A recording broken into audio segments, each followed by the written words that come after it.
여러분 안녕하세요. 여러분 혹시 레몬 좋아하세요? 레몬? 오늘 이 레몬 시장의 비밀이라고 제가 얘기하는데 경제학 이론 하나 설명드리려고 그래요. 우리가 흔히 홍차나 또는 생선 요리에 많이 사용하는 레몬이 있죠. 과일입니다. 이건 원래 서부 히말라야가 원산지였다고 그래요. 그런데 레몬은 원래 가시도 많고 열매 모양도 별로 예쁘질 않죠. 그래서 관상수로는 별로 인기가 없습니다. 그런데 이 독특한 향내 때문에 서구인들의 눈에 띄어가지고 이태리를 거쳐서 전 세계에 널리 보급되었다고 합니다. 콜럼버스가 활약했던 시대에 동양으로부터 주로 수입된 것이 향료였잖아요. 이걸 기억한다면은 레몬이 이제 히말라야로부터 유럽에 전 세계에 빨리 보급됐던 것을 쉽게 이해할 수가 있을 것 같아요. 그런데 레몬은 독특한 향에도 불구하고 어때요? 여러분 가장 맛 없는 과일 중에 하나로 낙인이 찍혀 있습니다. 여러분 레몬만 드시는 분은 없잖아요. 가장 가까운 대체제인 오렌지보다도 쓰고 신맛이 강하고 또 당도도 떨어지기 때문에 이게 어떻게 맛있는 과일로 인기를 누릴 수 있겠습니까? 이런 이유로 영어에서는 레몬이라고 하면은 성능과 품질이 조악한 저급 재화나 서비스를 지칭하는 단어로 널리 쓰여집니다. 나아가 경제학에서는 그러한 이 저급, 별로 좋지 않은 이 상품들이나 서비스가 거래되는 시장을 레몬 시장이라고 얘기해요. 레몬 마켓. 물론 이제 벼룩 시장이라는 말도 여러분 들어보셨죠? 또 다른 중고품 시장 얘기도 들어보셨죠? 그런데 이런 것들이 모두 다 여기에 해당되는 건 아닙니다만은 레몬 시장은 판매자, 파는 사람하고 사는 사람하고 그 어떤 물건에 대해서 정보를 다 똑같이 공유하지 못하기 때문에 형성되는 경우가 많습니다. 중고차 시장이 레몬 시장이라고 부르는 경우가 많아요. 왜 그럴까요? 여러분 생각해 보세요.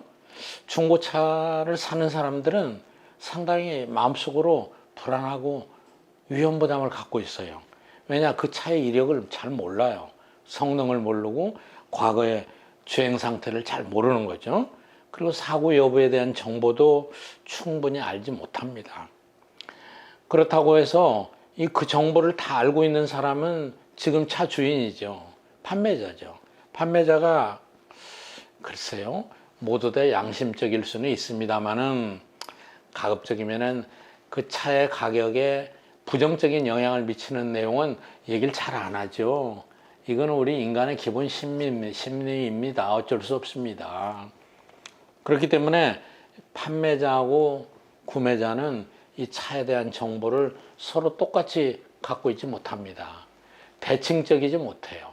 그래서 이것을 경제학에서는 정보가 비대칭적이다 이렇게 얘기합니다. 이런 상황에서는 판매자가 차에 대한 정보를 정확히 밝히지 않으면서도 자신의 이익을 극대화하려는 그런 생각, 도덕적 해이라고 하죠. 이런 것들이 분명히 발생합니다. 여러분 당연한 일이죠. 중고차에서 시장에서 거래하신 분들은 다 이런 생각을 갖고 있을 거예요. 그런데 여러분이 중고차를 팔려고 하는 오너라고 생각해 보세요. 여러분 입장에서 이 차가 굉장히 좋다.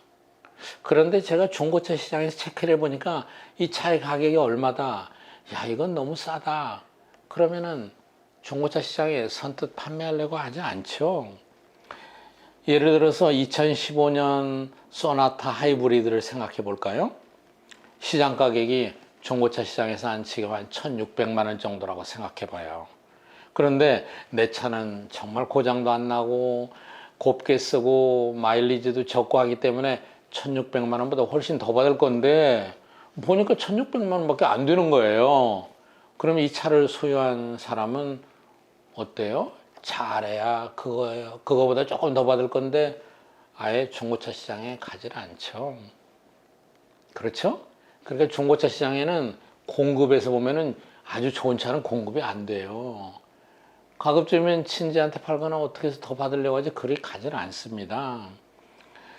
그러니까 경제학에서는 이제 이런 것들을 수학적으로 다 분석을 해요.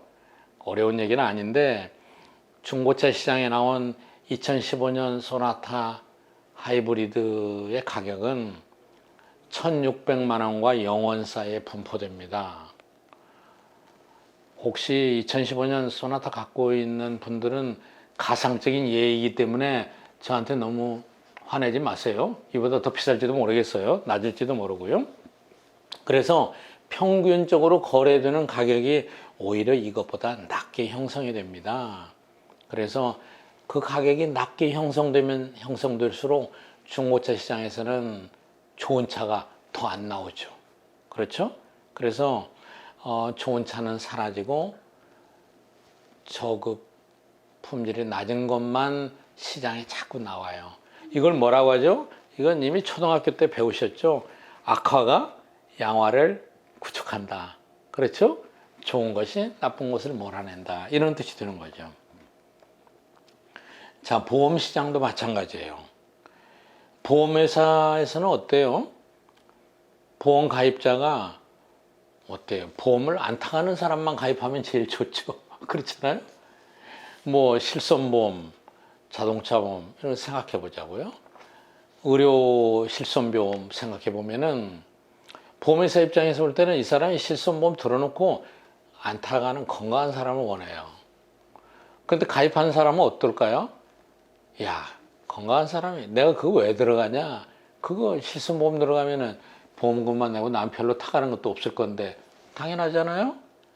그러니까 보험 가입을 원하는 사람은 오히려 그래도 가입해놓고 어떻게 좀 더 많이 타가지 않을까? 타갈 방법이 없나? 나는 좀 많이 타갈 거다. 이런 사람들이 보험에 더 많이 가입하게 되는 거죠. 여기서도 도덕적 해이가 발생하는 겁니다. 그러니까 보험회사에서는 이 가입자의 신상에 대한 정보를 알아내기 위해서 굉장히 노력을 합니다. 그런데 이 노력이 완벽한 건 아니죠. 그 신상에 대한 정보는 누가 제일 잘 알아요? 보험 가입자가 잘 아는 거죠. 그러니까 보험회사하고 가입자 간의 정보의 비대칭성이 발생하는 것이죠. 이것도 레몬 시장에서 나타난 현상입니다. 은행도 동병상련을 갖고 있어요. 은행에 대출하려고 하는 사람은 어때요? 은행의 입장에서 볼 때는 대출한 돈을 떼지 않고 제대로 다 갚고 건실한 재무 상태를 가진 사람한테만 대출하고 싶어요. 그런데 진짜 건실한 사람은 은행에 가겠습니까? 안 가는 거죠. 그러니까 여러 가지로 선별을 해요. 그러니까 은행도 레몬 시장에서와 똑같이 정보의 비대칭성이 있습니다. 그렇죠? 어떤 분은 이거를 정치권에 연결해서 정치도 마찬가지다. 좋은 사람은 가려고 하지 않는다. 이렇게 얘기하는 사람도 있더라고요. 이거는 좀 더 분석이 필요할 것 같아요. 자, 여러분 정리해 볼까요?